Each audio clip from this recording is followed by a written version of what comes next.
सामान्य ज्ञान लूसेंट सामान्य ज्ञान लूसेंट का संस्करण है और सेवा सन 2025 ये रहा किताब। इसको देखो, ये पिसा सूची दिया है, इतिहास में है, प्राचीन भारत के बारे में दिया है, सब टॉपिक हैं ये। इसमें प्राचीन भारत में टॉपिकों की संख्या 27 है, 27 दिख रहा है। उसके बाद मध्यकालीन भारत आएगा, इसमें फिर 27 के बाद 28 भारत पर अरबों का आक्रमण, ऐसे करके मोहम्मद गजनी, मोहम्मद गौरी, सल्तनत काल, विजयनगर साम्राज्य, बहमनी राज्य, स्वतंत्र प्रांतीय राज्य, सूफी आंदोलन, भक्ति आंदोलन, मुगल साम्राज्य, मुगल शासन व्यवस्था, मराठों का उत्कर्ष, ऐसे करके सब विषय सूची में और उसका पॉइंट भी दिया है। उसके बाद ये देख लो, इधर भौतिक विज्ञान है, रसायन विज्ञान है, जीव विज्ञान है, विज्ञान प्रौद्योगिकी है, कंप्यूटर है, कलम संस्कृति है, खेलकूद है, विविध है, सब है। पहला इसमें पेज पर लिखा हुआ है, देखो, इतिहास, भारत का इतिहास। उत्तर में हिमालय से लेकर दक्षिण में समुद्र तक फैला यह उपमहाद्वीप भारतवर्ष के नाम से ज्ञात है, जिसे महाकाव्यों तथा पुराणों में भारतवर्ष अर्थात भारतों का देश तथा यहाँ के निवासियों को भारतीय अर्थात भारत की संतान कहा गया है। भारत एक प्राचीन कबीले उत्तर पश्चिम में रहने वाले लोगों का एक समूह का नाम था। इसका उल्लेख ऋग्वेद में भी मिलता है। बाद में इसका प्रयोग देश के लिए होने लगा। प्राचीन भारतीय अपने देश को जम्बूद्वीप अर्थात जम्बू जमुना वृक्ष का द्वीप कहते थे। प्राचीन ईरानी इसे सिंधु नदी के नाम से जोड़ते थे, जिसे वे सिंधु न कहकर हिंदू कहते थे। यही नाम फिर पूरे पश्चिम में फैल गया और पूरे देश को इसी एक नदी के नाम से जाना जाने लगा। यूनानी इसे इंदे और अरब इसे हिंद कहते थे। मध्यकाल में इस देश को हिंदुस्तान कहा जाने लगा। यह शब्द भी फारसी शब्द हिंदू से बना है। यूनानी भाषा के इंदे के आधार पर अंग्रेज इसे इंडिया कहने लगे। विंध्य की पर्वत श्रृंखला देश को उत्तर और दक्षिण दो भागों में बांटती है। उत्तर में इंडो यूरोपीय परिवार की भाषा बोलने वालों की और दक्षिण में द्रविड़ परिवार की भाषा बोलने वालों का बहुमत है। उत्तर में हिमालय से लेकर दक्षिण में कन्याकुमारी तक, पूर्व में ब्रह्मपुत्र की घाटी से लेकर पश्चिम में सिंधु पार तक अपना राज्य फैलाने वाला राज्य चक्रवर्तीन कहलाते थे। इस प्रकार की राजनीतिक एकता कम से कम 2 बार प्राप्त हुई थी। ईसा पूर्व 3री सदी में अशोक ने अपना साम्राज्य सुदूर दक्षिणांचल को छोड़कर सारे देश में फैलाया। फिर ईसा की 4वीं सदी में समुद्रगुप्त की विजय पताका गंगा की घाटी से तमिल देश के छोर तक पहुंची। नोट: भारत की जनसंख्या का निर्माण जिन प्रमुख नस्लों के लोगों के मिश्रण से हुआ है वे इस प्रकार है: प्रोटो ऑस्ट्रेलाइड, पैलियो मेडिटेरेनियन, काकेसाइड, लिगुआइड और मंगोलॉइड।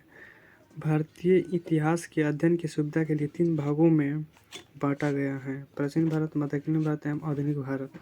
नोट: सबसे पहले इतिहास को 3 भागों में बांटने का श्रेय जर्मन इतिहासकार क्रिस्टोफ सेलारियस 1638 से 1700 एडी को है।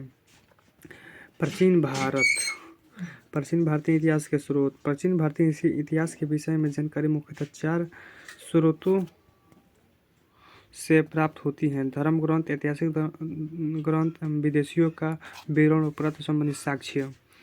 धर्म ग्रंथ एवं ऐतिहासिक ग्रंथ से मिलने वाली महत्वपूर्ण जानकारी: भारत का सर्वप्राचीन धर्म ग्रंथ वेद है, जिसके संकलनकर्ता महर्षि कृष्ण द्वैपायन वेद व्यास को माना जाता है।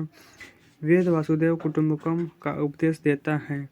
भारतीय परंपरा वेदों को नित्य तथा अपौरुषेय मानती है। वेद चार है: ऋग्वेद, यजुर्वेद, सामवेद एवं अर्थवेद। इन चारों वेदों की संहिता कहा जाता है। इधर आओ, यहाँ तक पढ़ लिए। उसके बाद यहाँ ऋग्वेद, ऋचाओं के क्रमबद्ध ज्ञान के संग्रह को ऋग्वेद कहा जाता है। इसमें 10 मंडल, 1028 सूक्त, वाल्खिल्य पाठ के 11 सूक्त सहित एवं 10,462 ऋचाएँ हैं। इस वेद के ऋचाओं के पढ़ने वाले ऋषि को होत्री कहते हैं। इस वेद से आर्य की राजनीतिक प्रणाली, इतिहास एवं ईश्वर की महिमा के बारे में जानकारी मिलती है। विश्वामित्र द्वारा रचित ऋग्वेद के तीसरे मंडल में सूर्य देवता सावित्री को समर्पित प्रसिद्ध गायत्री मंत्र है। इसके 9वें मंडल में देवता सोम का उल्लेख है। इसके 10वें मंडल की हस्तलिखित ऋचाओं को खील कहा जाता है। ऋग्वेद का सबसे बड़ा 10वां मंडल है। इसमें नदी स्तुति एवं सूक्त नदियों की प्रशंसा, पुरुषसूक्त, वैदिक समाचार, नसादी ये सूक्त, ब्रह्मांड के सृजन से संबंधित विभिन्न अनुमान एवं सूर्य सूक्त, विवाह श्लोक आदि सम्मिलित हैं। चतुष्वर्ण समाज की कल्पना का आदि स्रोत ऋग्वेद के 10वें मंडल में वर्णित है। पुरुषसूक्त है, जिसके अनुसार 4 वर्ण ब्राह्मण, क्षत्रिय, वैश्य तथा शूद्र आदि पुरुष ब्राह्मण के क्रमशः मुख, भुजाओं, जांघों और चरणों से उत्पन्न हुए। नोट: धर्म संस्कार प्रमुख जातियों की स्थितियां, व्यवसाय, दायित्व, कर्तव्य तथा विषयाधिकारों में स्पष्ट विभेद करता है। ऋग्वेद के कई परिच्छेदों में प्रयुक्त अधन्य, जिसका वध नहीं किया जाता है, शब्द का संबंध गाय से है। ऋग्वेद में ब्रह्मा का उल्लेख तो है, किंतु आत्मा का नहीं। ईसा पूर्व एवं ईस्वी, वर्तमान में प्रचलित ग्रेगोरियन कैलेंडर, ईसाई कैलेंडर, जूलियन कैलेंडर ईसाई धर्मगुरु ईसा मसीह के जन्म वर्ष कल्पित पर आधारित है। ईसा मसीह के जन्म के पहले के समय को ईसा पूर्व BC, अब इंग्लिश में लिखल बा, कहा जाता है। इस पूर्व में वर्षों की गिनती उल्टी दिशा में होती है, जैसे महात्मा बुद्ध का जन्म 563 ईसा पूर्व में एवं मृत्यु 483 ईसा पूर्व में हुआ। यानी ईसा मसीह के जन्म के 563 वर्ष पूर्व महात्मा बुद्ध का जन्म एवं 483 वर्ष पूर्व मृत्यु हुई। ईसा मसीह की जन्म तिथि से आरंभ हुआ सन ईस्वी सन कहलाता है। इसके लिए संक्षेप में ई लिखा जाता है। ई को लैटिन भाषा के शब्द एडी में भी लिखा जाता है, यानी एडी एनॉन डोमिनियन, जिसका शाब्दिक अर्थ है in the year of Lord Jesus Christ. Vincent अर्थात स्मिथ ने प्राचीन भारत का पहला सुव्यवस्थित इतिहास अर्ली हिस्ट्री ऑफ इंडिया 1904 में तैयार किया। इस पुस्तक के 1/3 भाग में केवल सिकंदर का आक्रमण वर्णित है। इसमें भारत को स्वेच्छाचारी शासन वाला देश कहा गया है, जिसे ब्रिटिश शासन की स्थापना से पहले कभी राजनीतिक एकता का अनुभव नहीं हुआ था। उन्होंने लिखा है, वस्तुतः भारतीय इतिहासकारों का साहूकार शासन के एकमात्र स्वरूप तानाशाही होती है। ठीक, बंद कर पहले है। वामन, यहाँ तो हो गया। वामन अवतार के 3 पगों का आख्यान प्राचीनतम स्रोत ऋग्वेद है। वामन अवतार, भगवान वामन श्री हरि के पहले ऐसे अवतार थे जो मानव रूप में प्रकट हुए थे। उनके पिता कश्यप ऋषि या माता अदिति थी। वे बौने ब्राह्मण के रूप में जन्मे थे। भगवत पुराणों के अनुसार वामन अवतार का उद्देश्य भगवान विष्णु द्वारा इंद्र को पुनः स्वर्गलोक पर अधिकार दिलाना था। वामन भगवान को दक्षिण भारत में उपेंद्र के नाम से जाना जाता है।